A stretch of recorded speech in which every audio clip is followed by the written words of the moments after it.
Hi, folks. Welcome to another episode of Film Study. This is Ken McKusick, and we're back for part two of our discussion about the offense in this game against the Texans. Not a lot to talk about with 40 offensive snaps, but joining me to do what there is to do is Sam Njoku. Sam, how you doing? Pretty good. Nice to get in and talk some football with you. Not so much with the outcome, but definitely a lot of things to talk about here. All right, outstanding. Did I pronounce your name correctly? I always ask you when you're on the show, right? You do. You get to Just do a the good tight job. end, right? Yep. Very good. All right. Now, he's all over the place. If you haven't caught Sam, he's on all sorts of pods. We'll get to that at the end of the show, but he has his own pod, a pod with Kadri Ishmael and Kevin Ostreicher, a pod with some other AFC North folks, but a lot of places you've no doubt seen Sam around in addition to being on Twitter. The first episode, we talked about a number of things. The offensive line actually gave Cooper Rush a pretty good opportunity set, and he managed to have 3 interceptions with ATS. We talked about the Ravens snap count failures. We talked about lots of other stuff too. What else? We talked about what the Ravens could do differently moving forward here. I know the Ravens are getting healthy at the right time. I think they can get some better output from Isaiah Likely and Pat Ricard with the chip blocking there, because the offensive line is certainly going to need help, which we'll get into, I'm sure, in this episode. There you go. So lots to go back. Please give that first episode a listen. All right. Well, time to get into it, because, Ken, I want to take control of this podcast if I can and touch on what this offensive line did. Again, you only talked about the 40 snaps that the Ravens had, but definitely a chance to look at these guys. Most notably, let's start with Noteboom, because he did take the place of Ronnie Stanley, who didn't get into the game, tried to get in the game against the Kansas City Chiefs and was put on the bench afterwards because of that ankle injury. What are your thoughts about what Noteboom did in this contest, considering that he's had now about a game and a half to work with? So last game, of course, Stanley, 15 snaps, as bad as he's ever been, honestly, just was not physically prepared to play that game. I think he probably really wanted to do it because it was the Chiefs, and maybe even the Ravens brass was kind of pushing him to do it in a way that might have been a little bit uncomfortable. But they decided to put him out there. He was terrible. Noteboom came in and actually played pretty well. Noteboom got a B in his first game. Complete reversal in this game. He played 40 snaps, as every offensive lineman did. That's 40 scored snaps. So there's ones that didn't have a penalty, accepted penalty, didn't have a kneel or a spike or a special teams play involving a runner pass, just to be entirely accurate about what there is. Made 30 blocks, missed 4, but the big deal was he had contributions to 6 pressure events. So 3.5 pressures allowed, so that's 3 full and 1.5. He had half a quarterback hit allowed, 2/3 of a sack, so the sack that occurred on the S-16. It didn't actually occur for either of the players who it got charged to. Both edge rushers on both sides beat the tackles to phone booth the pocket, forced Rush to run backwards. And then number 97, I forget who that even is, made the sack. So if PFF's rules are they can't give that sack to anyone, very clearly the responsibility of that sack is Noteboom and Rosengarten. I thought about 2/3 to Noteboom based on when his guy got there in a relative sense. So that was bad. He had 4 missed blocks. Other than his pressure events, 2 of those were losses at the line of scrimmage, 4 level 2 blocks. I talk about losses at the line of scrimmage, by the way. Those are much worse. When you get beat by the man directly opposite you, it often means that a pressure maybe might have developed on a play where the ball was out quickly. So you were at risk of that occurring. If not that, then it could be losses at the line of scrimmage on a run play where you maybe got backed up and somehow the runner didn't lose yardage on the play, but that still is a bad look. Faalele had a lot of those in this game, unfortunately. But a tough game for Noteboom. Only 17.5 points on 40 plays. That's 0.44. He needs to get a 60 on an adjusted basis to pass. I did give a fairly large adjustment for facing the pass rushing duo of Hunter and Anderson, but it's still only a 51 after adjustment for an F. So obviously Noteboom is going to have to play a lot better. I don't think we'd see 4 games in a row like this before the Ravens made a change. It might be less than that, and went either to Rosengarten at left tackle or maybe even going to Vincent. Wow. I was thinking about this matchup before the game started. And again, to your point, I agree. Noteboom had a pretty decent game against the Kansas City Chiefs, and it gave me confidence heading into this game. I knew it was going to be tough with Hunter and Anderson in that contest, but you adjusted for that, and he still got a failing grade. But it shows me that he struggled mightily in this contest, and it has me very concerned. Now, the bye week is coming up after this Rams game. So I'm very interested to see what the Ravens do. You mentioned it. They couldn't move Rosengarten to the left. He's been hit or miss, in my opinion, so far this year at right tackle. So I think more than likely Vincent would be the guy. It could be Vincent. The other guy I didn't mention was Emory Jones is ramping up to play now. So the first week after the bye, I think he has to be activated during the time. So I believe it might be the next game after the Bears game is the game that they might have him return possibly. And if he did, tackle is one of the places where he could be used, or he could just be a backup. I think it's fair to say with Emory Jones, he hasn't had any camp time, any ramp up time, anything. I'm not really expecting a ton from him, but he's got to be on the list of names. And everybody wants to know, what about Emory Jones? What about Emory Jones? What about Emory Jones? Anyway, the way that Homer Simpson's mind is always saying, eat the cupcake, eat the cupcake, eat the cupcake to him.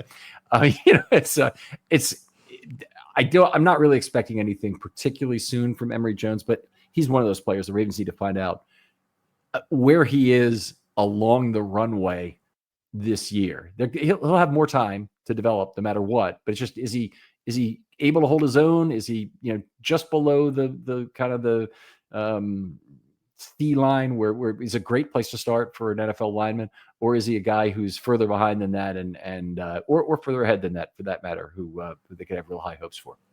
It's interesting because when he first was drafted, I was thinking immediately, interior guard. I mean, a lot of guys who came out of college in that draft last year as tackle, I thought, he's going to transition well to the guard. But the Ravens have made it known that they're going to try him out at tackle first. And to your point, he could be an option. Now, before the season started, I thought, he hasn't practiced at all in camp.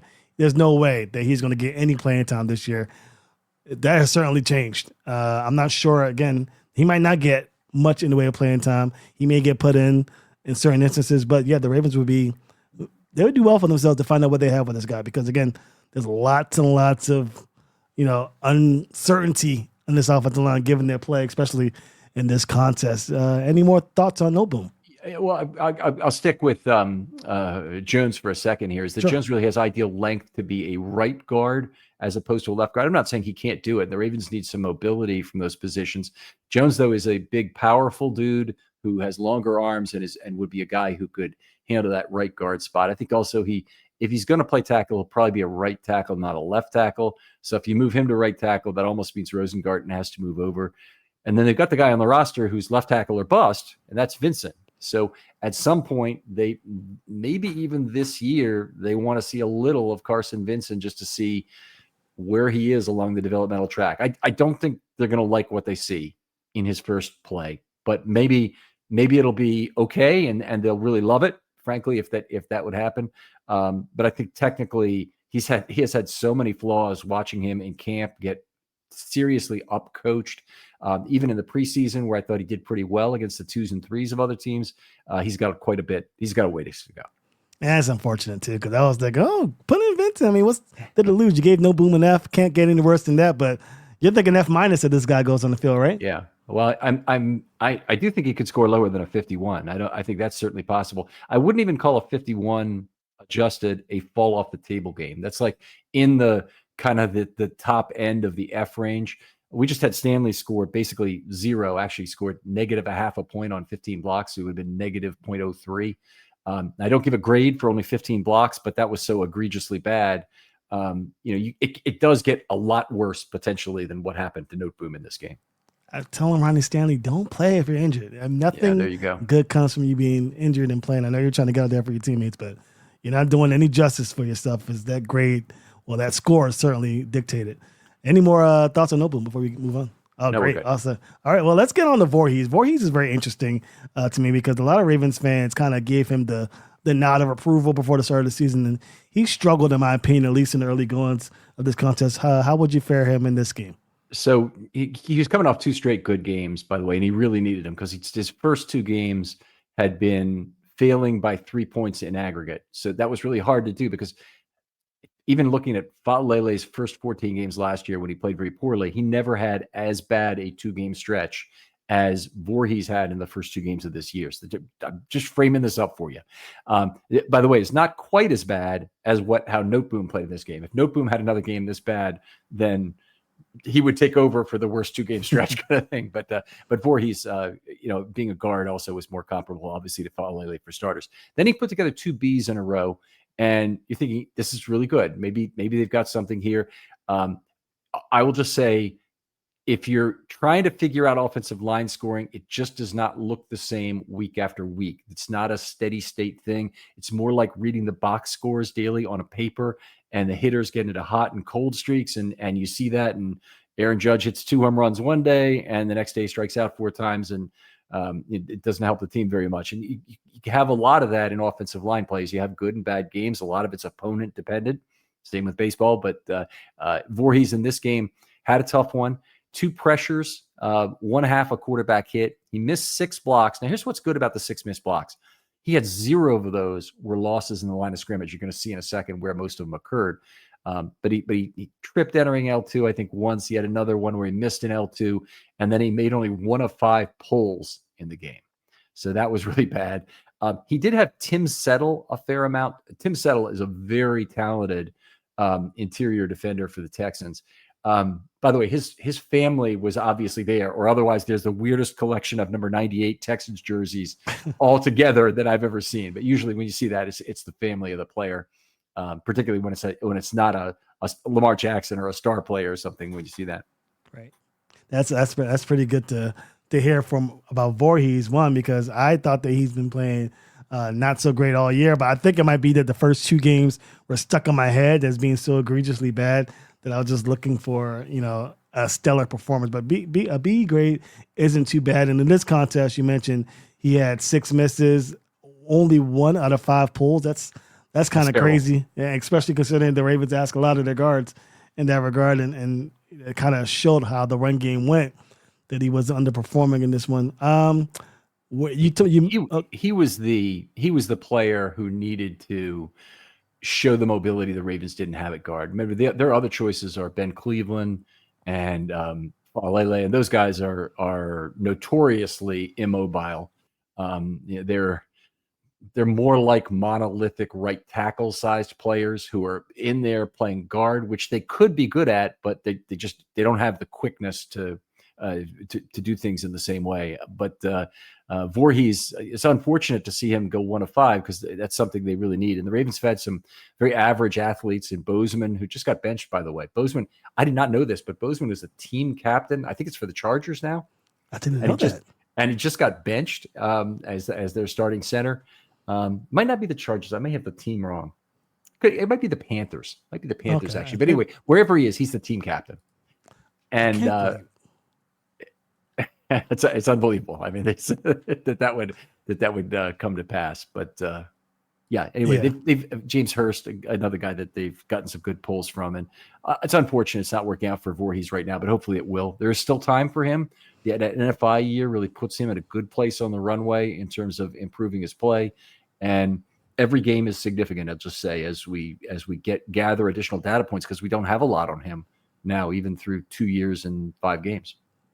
I'm glad you mentioned the box score approach to assessing these offensive linemen, because too often I see a guard or a tackle have a bad game, and I just think, okay, well, that's who you are, a bad player. But it's really not the case. You do have those hot and cold streaks. Yeah, you know what? It's worse than that, Sam. We if you go out on Twitter, you're exposed to people just who want to bash the crap out of Daniel Falele in particular, but there's others. They do it to other people.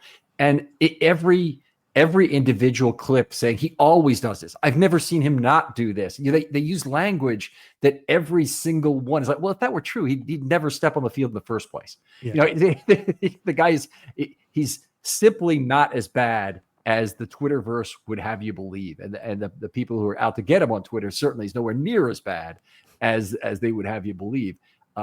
He does a lot of things oafishly awful. We'll get to him in a minute, but it does a lot of things that are just oafishly awful on a football field. And he backs that up by having some really slow recognition skills at times that cost him a lot in run blocking situations, but he does a couple things really well. And they're important things. He's a good pass blocker, and he doesn't pick up very many penalties.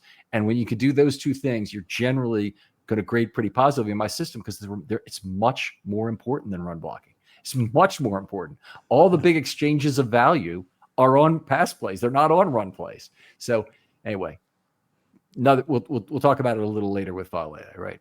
I can't wait because I'm very excited because I do have some comments about him that I think you'll enjoy. But before we move on from Voorhees, yeah, two good games and then this regression.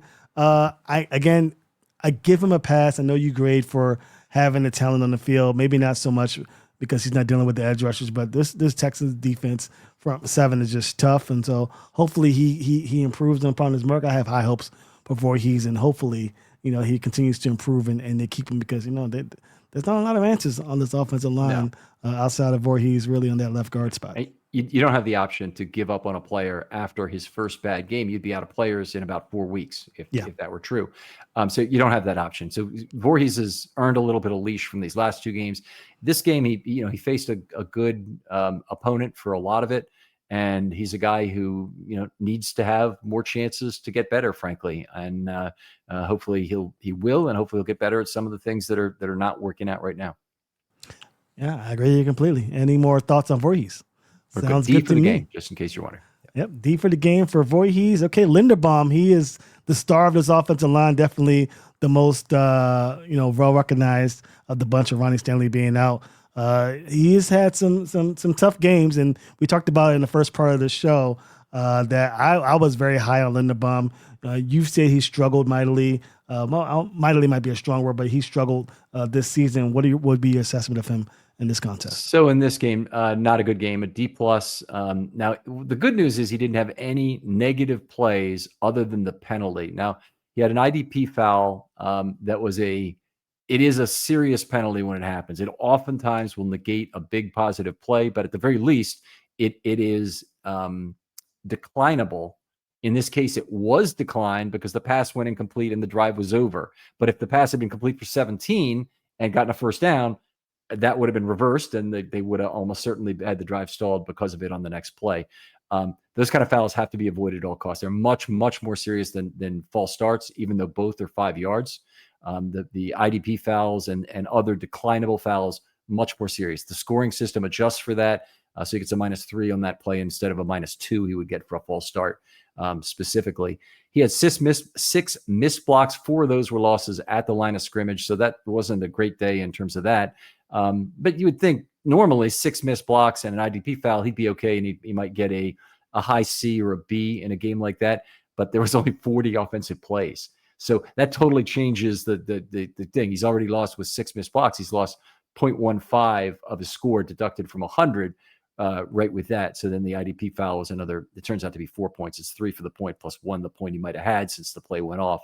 So it's another 4-point loss in there. So tough for him. He scored 30 out of 40 with adjustment at center. That's still only a D+. Now the centers have a harder grading scale because they call out the assignments and they generally know who they have to block.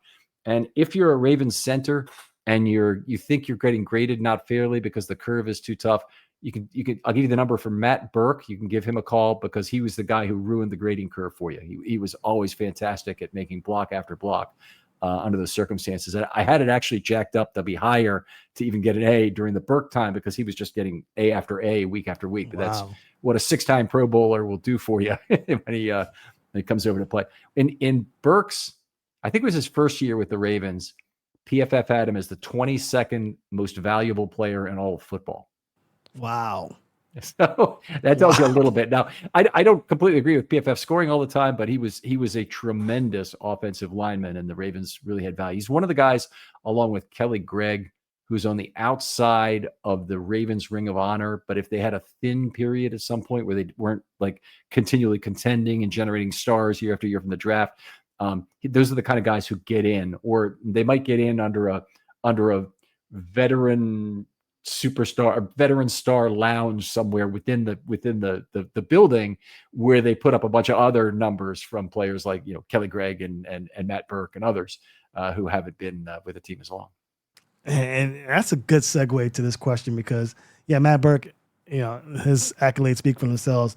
We thought we were going to see that with Linderbaum, and we haven't really had, at least consistently, that level of play from him for a first-round pick that we got after trading Hollywood Brown. How has he been this season? I haven't had a chance to actually see. Oh, you want it game by game? You want to hear it? Let's do game by game. Let's get the grades. Let me give you that really quick. Take me a second to bring that up. So Linderbaum so far game by game. Okay, in week 1 against Buffalo, got a C, basically the same, a little bit higher score than he was this time because 79 plus 0.04. Against Cleveland, D minus 68 plus 0.05. That's the absolute minimum needed to pass at center. Detroit, he had a B. That was his best game. A C against Kansas City, and then a D plus in this game against Houston. So, in aggregate, he's probably CC minus for the year, and that's just not where the Ravens would hope he is. He's regressed as a pass blocker in particular, and I don't know what they have him pegged for on PFF in terms of sacks, quarterback hits, and pressures, but he's had a good number of those that he's had partial responsibility for. This was actually his first penalty of the year. That's surprising to me. I thought he'd had a penalty previously. Had some problems with missed blocks, particularly in the Buffalo game. But other than that, he's been pretty clean on missed blocks. And he is a guy fighting for a contract that didn't sign his 5th-year option. Man, I don't know. I just don't know with this guy. Again, early in the season, lots of time to turn things around, but I think he needs to step up big time, especially if he wants the contract that he's looking for. Well, I mean, the Ravens need him to step up. They either need to have him come to agreement on a contract, which is not part of the stepping up. He needs to play well, then get that contract. He needs to earn a contract the Ravens can't afford, and they'll let him walk in free agency if that's the case, and he'll lead the offensive line this year. They'll get real value out of that. Or he needs to step up and play well for 3 weeks right now prior to the trade deadline, and the Ravens then would have a commodity on their hands, which would have real value in terms of offloading. I mean, I think he could be worth, potentially I think as much as a 2nd-round pick in 2027. And possibly a 3rd-round pick in 2026 if they were to trade him before the deadline this year. Yeah, that will be something to think about. Corey Bullock, I know he just came out of practice squad, but he's a guy that the Ravens may have to push in there if they do make that trade. But, I mean, again, C-minus great. I mean, the money that you're looking for, which we expect to be in the $20 million APY range, you're not really earning that money right now, at least in my opinion. I can't pay him what Creed Humphrey makes. I mean, Creed Humphrey's the best center in the game by a wide margin. He's an order of magnitude better than what Linderbaum has played as so far. I mean, he can't earn that money. He's got to be a little bit less than that, or you have a big competitive disadvantage versus one of your AFC rivals. And you're overpaying for the position. It's just that simple. Yeah. That's as easy as that. I agree with that completely. Any more thoughts on Linderbaum before we can move on to the head honcho, the guy that everybody loves to talk about, Daniel Faalele, right guard for the Baltimore Ravens. He has been, I don't know if there's been an offensive lineman talked more about in any regard. I mean, Marshall Yonda, of course, Jonathan Ogden. I mean, at least in the Twitterverse space, there may not be a player that, Ravens fans talk about more than Daniel Faalele.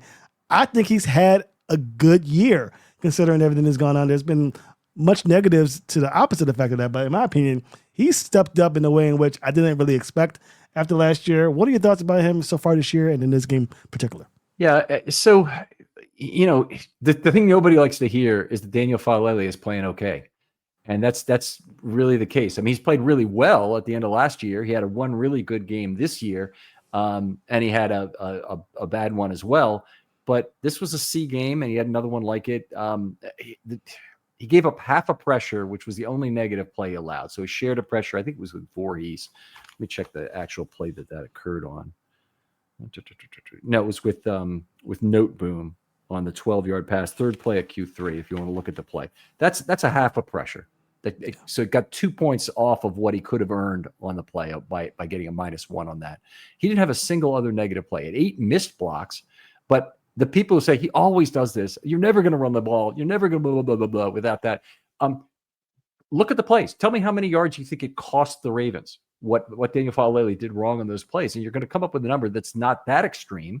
And you realize that, that's just not where the big exchanges of value are. And so run blocking is less important than pass blocking. He missed a bunch of blocks. It's true. He did miss at least one other pass block too, where he got beaten at the line of scrimmage, but 4 were losses at the line of scrimmage. 4 were not losses at the line of scrimmage. So, it's not as bad as everyone would have you believe. He's a pretty much a league average guard at this point. 1 level 2 block, 2 pancakes, 3 out of 5 on poles. Didn't have a highlight in this game. I can take you through his games for the year if you want to hear that. I know people generally don't want to keep the people listening to the show probably are not the kind of people who are bashing Daniel Falele regularly, because I don't think they could stand listening to the show if they were. I mean, it's so ridiculous. But Daniel Falele got a D against Buffalo, and as the absolute minimum for a D. He had some problems, gave up 2/3 of a sack in that game, quarterback hit, 3/4 of a pressure, but a D in that game. The next game, he got a B+. That game was right in line with his last 5 games of last year. Since then, he's been absolutely the Ravens' most consistent lineman. 3 consecutive Cs. It's a 79 plus a 2 adjustment, a 74 plus a 0.04 adjustment, a 75 plus a 0.03 adjustment. I mean, just he's way more consistent than the box score example I gave earlier would ever allow you to believe could be true for a lineman. But he does, there's nothing you can really point to in his play that's been that bad in terms of his pass blocking. I did have a holding call against Kansas City that was bad.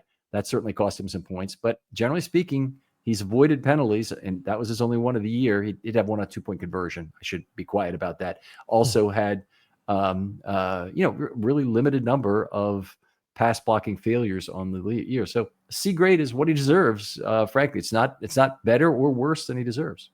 I agree completely. I think that, and my buddy Kevin Ostraker, who you had on the show earlier, he says it best. I mean, when he loses, he does lose loud, which means when he loses, you notice it on the film at times. But for the most part, he's an average guard. I mean, the beginning of last year, I believe he was awful, but his strides are noticeable. He's cheap. Ravens fans are going to be upset when the Ravens re-sign him and bring him back, but I would not be surprised if the Ravens go that route, unless the Ravens would take that approach of, let's make this offensive line as great as possible in terms of run blocking, pass blocking, everything. Let's make a push for that. But it's not a premium position. There's other positions of need. No one's going to have the perfect Pro Bowl roster in the National Football League. I'm impressed. I'm very happy and excited with his growth. I mean, his ceiling is as high as it can be. So there is room for improvement. Obviously, we know he's not the most athletic guy in the offensive line room, but I mean, he's played good football for me, at least so far. You make a good point in terms of the possibility for improvement. The reason there's a possibility for improvement on a player like Falele is very segmented within his failures. So he's got a bunch of failures in mobility. He's probably never going to get a lot better in terms of that. But he's got a bunch of other, in terms of processing, that he absolutely can get better at. And that's something that they should look to try and fix and improve. They've already fixed other things about his game. He does seem to really work hard at that, but they fixed the penalties, which were a huge issue at the beginning of last year. They fixed some of the pass blocking problems, and he's had many fewer pass blocking events.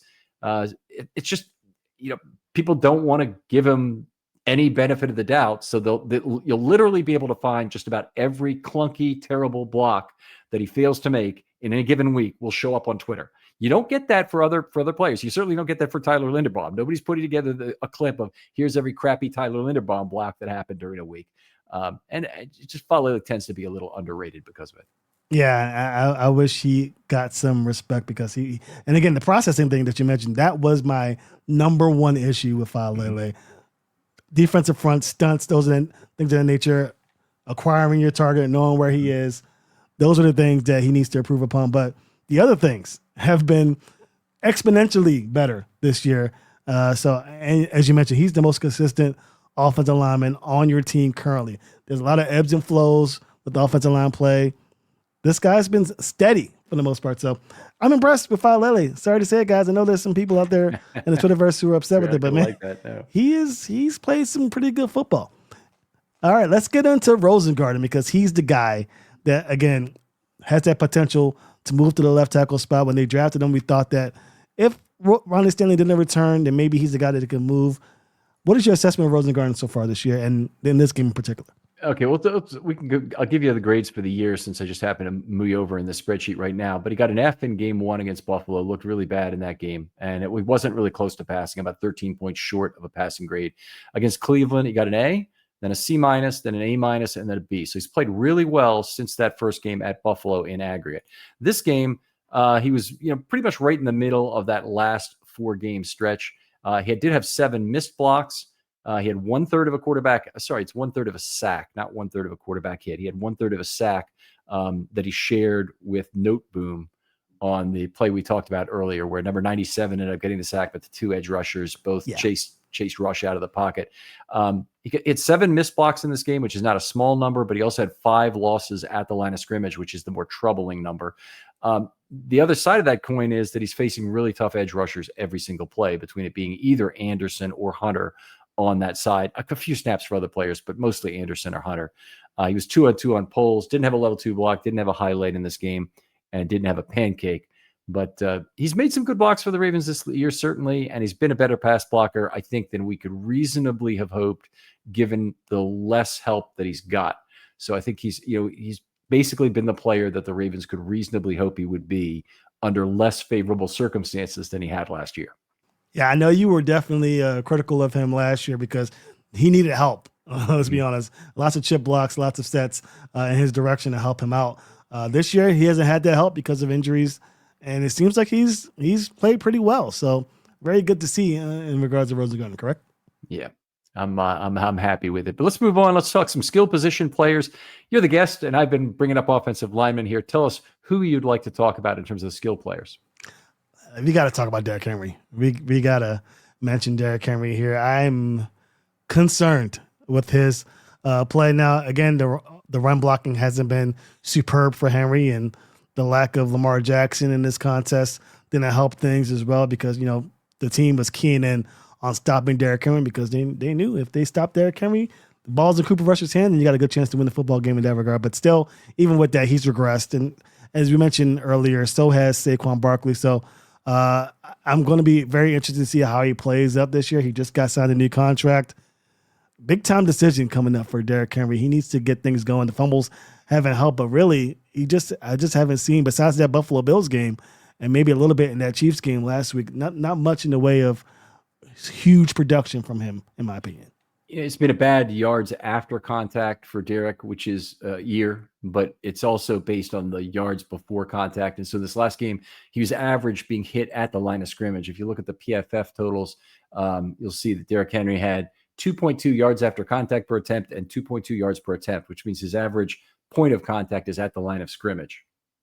So, that is not his normal level. And he's had 3.19 yards after contact per attempt, which was basically all during the Buffalo game, where he had 6 yards after contact per attempt. Since then, hasn't had a single game higher than 2.45. Everything's between 1.5 and 2.45. And that's really bad territory. He's a 363 career yards after contact guy, and 360 last year in the DVOA charted out as the best running back year of the 21st century. We did expect some regression. I mean, if you didn't, you're foolish. I'll put it this way. If you really thought he'd go for 2,000 yards instead of 1,900 because everything was going to be better, well, a whole bunch of things aren't better, starting with Lamar Jackson's not there. I'm very concerned with it. But again, Lamar Jackson comes back. I think his production will increase, especially if they change some things around and some guys get healthy. I expect him to return, but something to look out for this season, is I'm sure the numbers will not equate nowhere near what he did in 2024. All right, I'll go next. DeAndre Hopkins. Let's talk about him, because we want to talk about a bright spot. We have a lot of negatives we're talking about in terms of a game like this. But DeAndre Hopkins manages to find an opportunity to catch the football. I was going to say get open, but that's not really always the case. He caught another contested ball in this game. He also caught another ball that was not contested. And he is, I believe, leading the entire NFL, at least in terms of wide receivers, because that's what I checked. All wide receivers had 5 or more targets. He leads in yards per target at 17.4. Which is an outrageous number, particularly for a guy who has a lot of trouble getting open. Yeah, and Lamar Jackson trusts him completely, as does Cooper Rush. Appears. I mean, if he has one-on-one coverage, and I've said this on my show a lot of times, one-on-one coverage on the outside, Lamar Jackson has time. He's going to throw it to him because he trusts that he's going to make the grab, and more often than not, he has been able to make those grabs. So he has been a bright spot. If for some reason this Ravens team turns it around and they get into the postseason, they'll have something that they haven't had in quite a while, since the days of a guy by the name of Anquan Bolden. So I will be very happy to see him perform. But yeah, so far so good. He's been a bright spot in ways that I wasn't 100% sure he'd be able to contribute, especially early on this season. He's only played 11 snaps in this game and had 2 catches. So maybe it's another guy that everybody knows is getting the football when he comes in the game. You can see I'm a little bit bitter about that particular comment. but Hopkins has had a very low total snap count for the year. It's remarkable what he's been able to accomplish. It's only 9 targets, but we're getting to be like what the full season looked like for Wallace last year, where he had, I think it was 12 for 192. He's 3/4 of the way towards that, and with a higher yards per target so far. Probably won't hold up even for 3 more targets, but he's close, and he's just been remarkably good. We haven't really seen him on a lot of rundowns. One of the things I thought he needed to do for the Ravens was be a big run blocker, or more than that, be a guy who would get under people's skin in the wide receiver room when they're watching film or when they're on the field about making your run blocks. He was a great run blocker in early in his career. He was a big body, really knew how to get in the way, keep his feet. He's not that anymore. And he's been a guy who's probably had a little lower effort in run situations in recent years. Certainly, really, even since he left Houston a number of years ago to go to the Cardinals, that really started the degradation process. It would have been really nice if he took the mantle for that. And if he'd have done that, I think he'd have been, certainly the positional captain, maybe even is. He'll never be the guy who gets the most snaps anymore, but he could be the guy who's the number one in the film room and says, hey, look, that ain't going to cut it. The guy who pulls the rookie aside and says, you got to keep your feet on that play, kind of thing. He might mean to be that guy to step up and do that, because they could certainly use the juice upon that offensive line or Bateman. Don't get me. In fact, let's talk about Bateman. Great segue. Let's talk about Bateman, who finds his way again in the ire of Ravens fans, because he just, that interception by Cooper Rush, that's a ball that you have to fight for. And that just seems to be the mantra of Bateman at times. Now, again, I think he's one of the best route runners in the league when given the opportunity. Certainly, I think he would have a better output if he was on an offense that had that type of timing acumen, kind of like with the Cincinnati Bengals, what they had, or the early days of Aaron Rodgers with the Green Bay Packers. But regardless, he has just found ways to not fight at all, and giving outputs. And the frustration, I guess, is there with the way the offense is playing. But man, I'm very disappointed with his production so far this year as well. Flowers is taking it upon himself to be that guy. Hopkins, not so much a Bateman.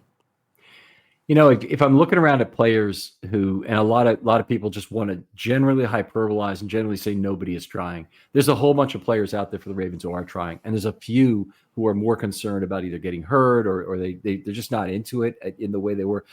Bateman, unfortunately, that play, makes him a poster child for not giving maximum effort. There might be all kinds of things. He might have lost to the sun. He might have. Remember last year when it wasn't an interception? I think it was an incomplete pass. It was incomplete, yeah. And he pointed up to the sky immediately, and that the sun was in his eyes. Give me a break.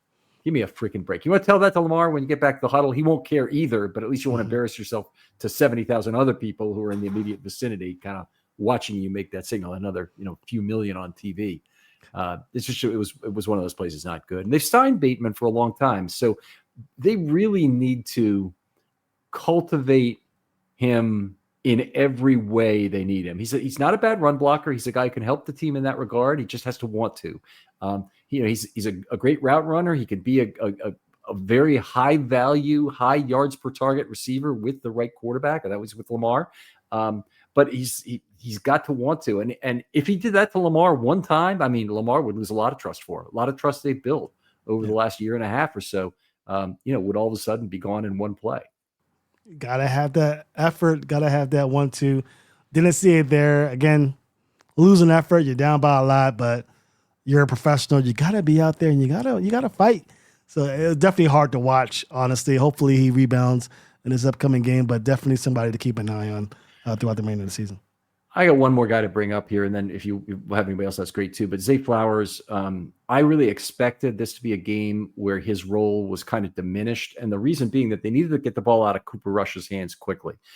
A lot of the deep crosses that Zay really lives on are things that require more time and space. Now, I was fortunate Cooper Rush did have a couple times, 9 times, in fact, in this game where he had ample time and space. And one of those, he managed to get off a nice deep ball to Flowers. That Flowers ended up running down, having time to get up off turf. And I still think he should have outmaneuvered the guy for a score right there, but it didn't happen.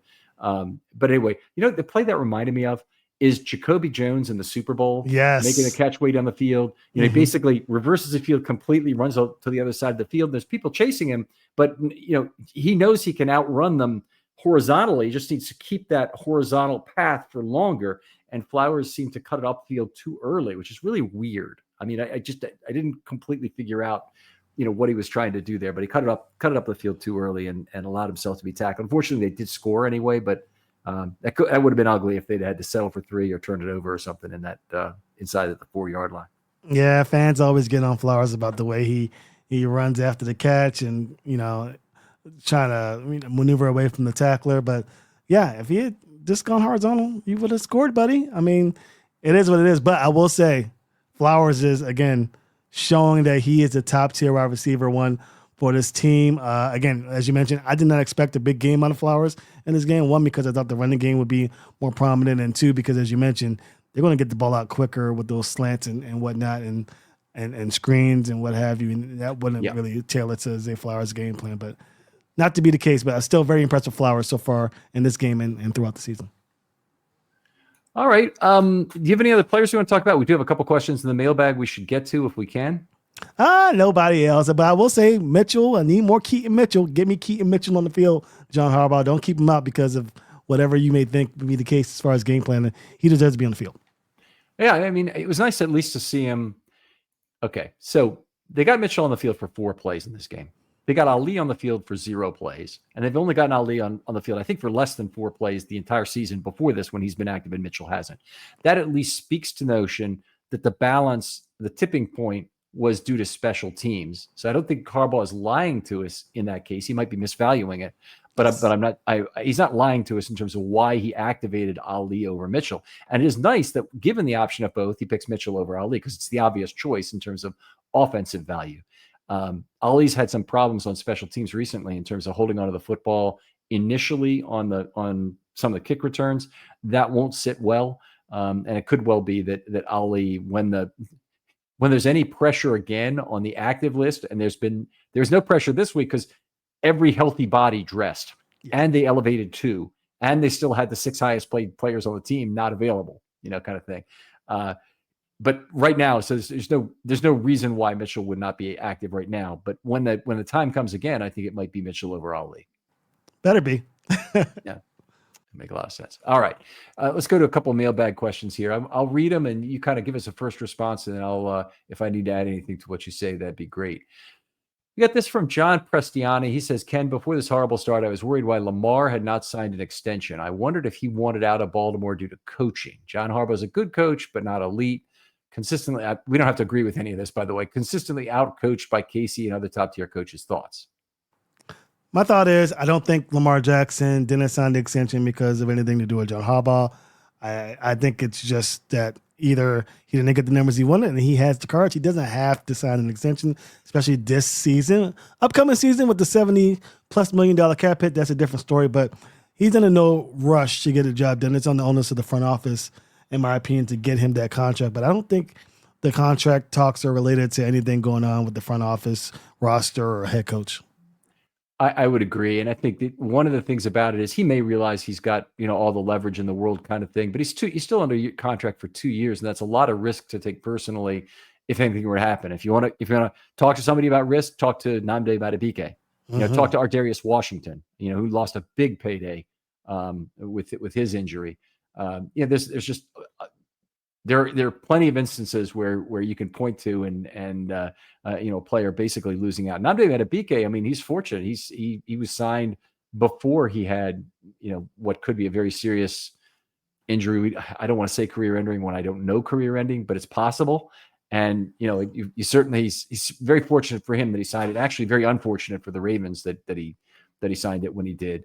Ronnie Stanley has done a great job timing up the signing of his contracts with getting hurt afterwards and not beforehand, in terms of being ready to go. So I think Lamar has lots of people on the team he could talk to about this directly, but I think it does make sense for both sides to get a contract done before this next season begins. And there's additional injury risk for Lamar. And it certainly makes sense from a cap perspective for the Ravens to get it done. And I don't share a lot of John's opinions on where Harbaugh fits in terms of elite coaching. If you ever looked at just what percentage of coaches that have ever coached in National Football League history do you think have a winning record? I used to know this percentage exactly. I can only approximate it now. Oh man, I don't know. Winning record? I'd say probably 30-40%, maybe. Why would it be that low? I mean, you win half the games. Yeah, but I mean, it's tough to win in this league, and if you lose, you get fired pretty quickly. So I think that the percentage would be pretty low. Okay, so you're right. It's something like a third or 30%. Yes. And yeah. So congratulations, Sam. I can say you're happy with the result of that. But lots of coaches go 0-5, 1-5, 1-4, 1-6, and they're done. But there are very few coaches who can win consistently for a long period of time. Harbaugh has been one of them. He has a host of big advantages in terms of getting teams ready to play big games. And if you want to start talking about coaches that have a lot going wrong for them and yet have stood around the league for, I mean, the loyalty the Steelers have had to Mike Tomlin is amazing. He's had, lost all these consecutive postseason games, hasn't won one in 10 years. The guy who leads the league in cowardly punts every year in terms of not going for it on fourth down. There's no more backwards game management coach than Tomlin. And yet you have these two in the same division, and somehow it's the Ravens fans who don't realize what they have. By the way, there's a ton of people in Pittsburgh who are in the Fire Tomlin crowd every year. But it seems like the Fire Harbaugh crowd, it's loud even during the offseason. And obviously it's cacophonous now in terms of what's going on with the team struggling a little bit. So you can't get away from it on Twitter. I do think, that said, that there is a risk for Harbaugh, probably a small one here at the bye, and then a big one at the end of the season. I think that'd be the time. They don't have access to good coaches right now, which should be the reason why they just wait it out, see if they can right the ship. If it doesn't work out, they can figure out what they need to do during this offseason. It also, I'll say this, it's Bisciotti's job to make this decision. It's not anybody else's. Mm-hmm. And it's not DaCosta's job, although Bisciotti might consult with him. That silo, the entire silo of coaching from the top down, reports directly to Bisciotti. So there's no one else who, Sashi Brown, no one else like that who has a say in this thing, unless, it's something that Bisciotti actively seeks out. And I say he is an expert at hiring, and particularly in this kind of tiered organization or hiring, which is very naturally what football falls into. He's had a great record of doing it in his other businesses, and I think he'll make the right choice with Harbaugh. Yeah, I will say I was at the facility the day that they hired John Harbaugh, and the name of the game was continuity. They wanted to make sure they had a guy that was going to be there for the long haul. So I will say that, again, there's a chance that John Harbaugh gets fired in the middle of the season. There's a chance he gets fired at the end of the season, depending on the outcome of this game. Do not be surprised if John Harbaugh stays because, again, that relationship's tight. And as you mentioned, again, John Harbaugh does not report to Eric DaCosta. Eric DaCosta reports to Steve Bisciotti. Harbaugh reports to Steve Bisciotti. Sashi Brown, Steve Bisciotti. Everything is solid towards the owner, and that's a pretty good way of doing it, especially considering that a lot of these guys have gotten very close over the years.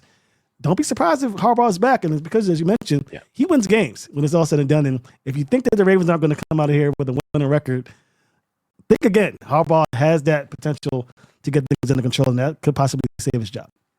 It could, and I was just at the radio station today, and Rob Lung says, look, if the Ravens come back and finish with a winning record this year, even make the playoffs, it's going to be 100% number 8. And I'm like, that can't possibly be. That cannot possibly be. If they come back and have a great second half, you can't possibly give 100% of the credit to Lamar Jackson, even if he comes back and wins the MVP, which is not out of the question, I suppose, given he started off statistically very good, and if the Ravens return, there's going to be real reasons to believe it's true. I mean, Harbaugh will have a hand in it, and there will be reasons to do it. Harbaugh's also signed for 3 years. I believe he signed through 2028. Yeah. So if the natural time to let him go would be when he's got 1 year left on his deal, because the coach and the owner typically don't want a coach on a 1 year deal.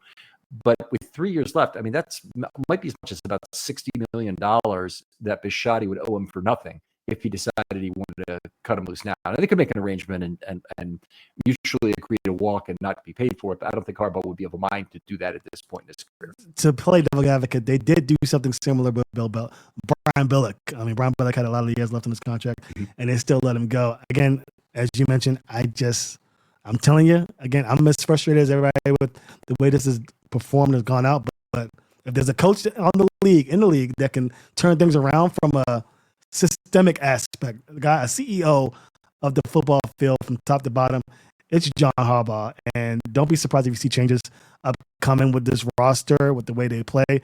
And if the Ravens do make a turnaround, Lamar Jackson, yes, has a hand in it for sure, but from top to bottom, it's all on John Harbaugh. John Harbaugh will be the guy that gets that credit for sure. And, he deserves it. He'll have that opportunity. It's not outrageous that Zach Orr might have a hand in it. It's probably less likely because he might be gone, but it's not outrageous that Zach Orr would do it. And let's say Pagano takes over as interim defensive coordinator and rights the ship on defense all of a sudden. Well, who hired him? who gets a little bit of the credit if that happens to go right, kind of thing. So anyway. All right, so I think that's it for the mailbag tonight. We had maybe one other question here. Let me see. Now this is something I didn't actually see whether this happened or not, but a good question from Minion Hunter, who's a regular contributor to Film Study Mailbag. So Minion Hunter, we appreciate you, by the way. But he says, were you able to observe the energy level of the coaches on Sunday? Harbin, Monken, or Orr? And he specifically asked, how did they respond to Rashad Bateman not going after the football? And I did not see it at the stadium. In fact, we walked out after the last time the ball had been given up. Rarely ever do that. But obviously, they were getting their asses kicked. And I actually want to get home, beat the traffic, and start analysis. And it's a small thing, but one of the things I have to budget during a year is my total recording space on my DVR. Yes. And I have to be careful about not having an extra hour record if I don't have to do that. Yeah, that's a good point. And I didn't see the reaction on the field, but I did see his reaction when the question was asked during this press conference on Monday, John Harbaugh. He was definitely you could tell he was met by, he understood that Bateman probably gave up on the play, and it's something that he would talk to him about. I wouldn't make too big a deal of it outside of that. It's something that the Ravens will talk to him about, but I don't think that it's anything indicative of Rashad Bateman moving forward one way or another as far as playing time or the coaching staff as a whole. But I do know that it's something that the coach will probably talk to him about, but it's something that happens time and time again. Asking something like that is asking the coach to nail the player, for something he did. And Harbaugh doesn't want to do that for starters. Yeah. So when you ask him a question like that, it's not his first choice. Now, he's been backed into some corners talking about play calling recently where he's already said some things that immediately strike people as being un-Harbaugh, like about talking to Monken about certain play calls. And that he didn't, I think it's that much better when you're talking about it, but you still, if you ever seen Saving Private Ryan, there's a scene where he talks about you complain up, you don't complain down. I can't complain to you about what's going wrong with this. I have to complain to whoever the next guy up is. You don't complain down. You don't complain to the media about what's going on with your defensive coordinator. You don't complain to the media about your players either. You try and keep these things in-house. Yeah, and again, you mentioned he was put into a corner. And the funny, interesting thing, Jeff Zebrak of The Athletic talked about how John Harbaugh doesn't say anything for no reason. He's not the type of guy that goes on the media and just talks off the cuff. There's a reason why he says something. It could have been something that he had a conversation with Monken before the press conference, and hey, I'm going to say this to kind of see where your players, how they respond to my criticism of you. But something to think about again as well. But yeah, I think that to your point, if that's not the case, you definitely don't want to complain to the media as much as the fans want to hear you, choose a side or say something to lift their spirits about the loss and outcome. As a head coach, you just can't do it. Yeah. All right, Sam, always great talking football. We really appreciate you making time for this. We're done a little bit sooner than we are typically on a week, but not sure that everybody has really the stomach for discussing a 44-10 loss in the same way that they would with a win.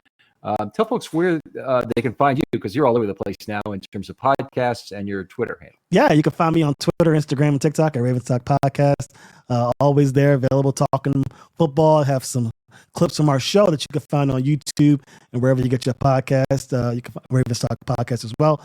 I do a podcast with Kevin Ostrecker and Kadri Ismail twice a week called the Locked On Ravens Squad Show. We talk all things Ravens, and one of the post-game shows will be on as well. So we have a post-game show and then a regular show on Wednesdays. And then we have the AFC North Roundtable, where each representative from the various teams in the division discuss the games and predict the outcome of the next week's game. All right, very good. Other folks out there, thanks for listening. As always, we appreciate the loyalty of the fans of the show to a tremendous degree, and we appreciate the number of listens, which I'm sure there are some pods which are really suffering in terms of listens right now. Not the case here. Really appreciate that. You guys have been great. As always, promote the show, please, by word of mouth when possible. Tell that one extra person that you know it doesn't do it. I'm not algorithm driven the way a lot of the other shows are. I'm not trying to feed a big YouTube subscription group or anything like that. You guys are a select group, and I don't mean that in the negative way that would be if you were Spinal Tap fans. I mean it more in the way that you guys are a lot of STEM professionals and other clearly very nerdy, very brainy, I meant to say, and sometimes nerdy people as well who really appreciate this show, and I appreciate you two very much. Love to have more of you on. If you want to do a film study shortly, hit me up. DMs are always open on Twitter, and I'd love to hear from you. Sam, thanks again for coming on. Thank you for having me on, buddy. And we'll talk to you.